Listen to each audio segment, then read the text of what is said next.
You don't need a scientific mind to understand reality. You need a free one. The human disease is ignorance, because the system has made them ignorant.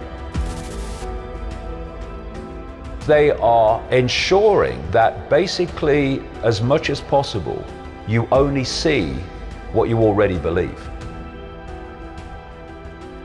Ignorance is still a choice. They're trying to make it no longer a choice by suppressing alternative information. But still, now, ignorance is a choice. If people want to know what is possible and what's going on beyond what they're told, it's there still, for now, in books and on the internet, videos, etc., where they can see it. But what they're doing now with the internet is trying to firewall off people in the same way as the Chinese do, but in a more subtle way. Something Tesla said: you can think deeply and be quite insane, but you need to be sane to think clearly. If you look at a human life, it is a 24/7 almost downloading of a program of perception. Look at it. You come out of the womb and you are immediately influenced in your perceptions of the world by your parents, who've been through the same programming process you're about to go through and are not passing it on to you through malevolence, but because they think it's real. So immediately you're out the womb and you're already having your perceptions directed and molded by your parents. Then 3, 4, sometimes 5 years only after you enter this reality, you're sitting at a desk and an authority figure called a teacher is telling you at least 5 times a week, hours and hours a day, what is, what isn't, what's right, what's wrong, what's possible, what's impossible, what's happened, what's not happened. And in terms of control, they're telling you when you have to be there, when you can leave, when you can eat, when you can talk, when you can go to the toilet. You've only just arrived and this is going on. And then all the way through your formative years, right into your teenage years, this download of the state's version of reality is going on.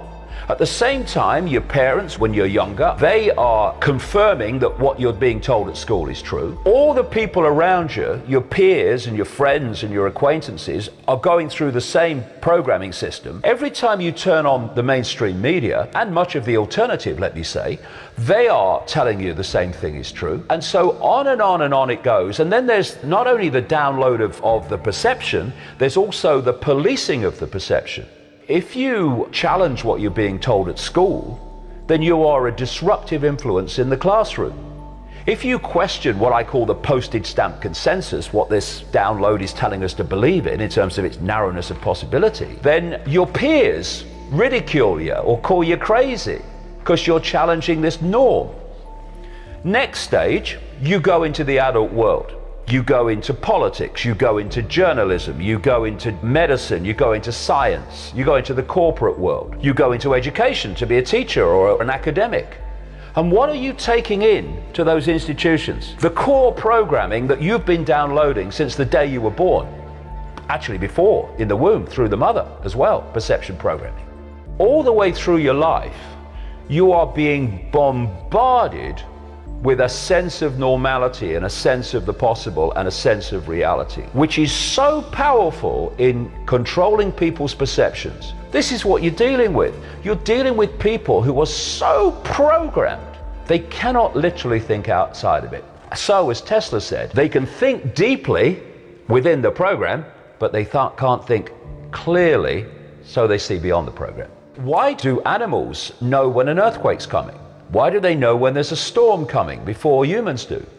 Because they haven't been to school. They don't read the local newspaper and watch the mainstream media. They've not got peer pressure all the time to desensitize them from the wider field and focus them only in a tiny band of it. Because everything is energy in the end, everything is waveform energy in its base form. When you start to expand your awareness into the greater field, you're expanding your awareness into greater understanding, into greater insight, into greater knowledge.